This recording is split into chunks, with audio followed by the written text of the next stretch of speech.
सर्व यावेळेस जातीपातीचं धर्माचं राजकारण न करता विकासाच्या कर्तृत्वाच्या या ठिकाणी मागं ही मायबाप जनता उभं राहिली.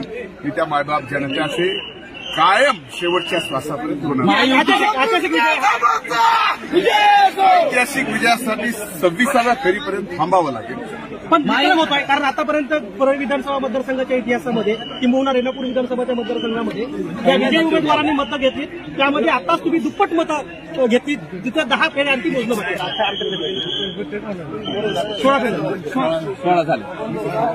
नाही 14 हे सगळे हे सगळा निकाल आतापर्यंत दिसतोय नक्कीच एक ऐतिहासिक विजयाकडे वाटचाल. 26व्या फेऱ्यानंतर हा विजयाची वाटचाल जी आहे त्याच्यावरती शिक्कामोर्तब होणार. मी पहिल्या दिवसापासून प्रचार जसा लागला आपल्या सगळ्याला सांगतो महायुती सत्तेत येणार, क्लीन स्वीप येणार. हे माझा शब्द आहे, क्लीन स्वीप येणार. आणि आज तो शब्द या ठिकाणी सरस्वती मातेने पूर्ण केला. हा कौल आम्हाला मान्य नाही. आता हो का काही जरी केलं तर त्यांना मान्य नाही. आता ही मतमोजणी सुद्धा थांबवा म्हणून हायकोर्टात पिटिशन.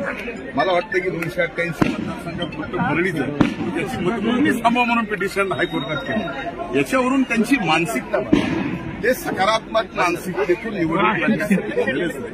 त्यांना इथल्या मायबाप जनतेचं इथल्या मातीची सगळ्याची बदनामी करायची आहे.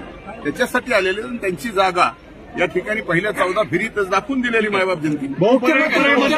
शरद पवार यांनी मोठी ताकद लावली होती तुम्हाला पराभूत करण्यासाठी. हो, ती जी ताकद लावली होती त्याच्यानंतर इथली मायबाप जनता काय करते आता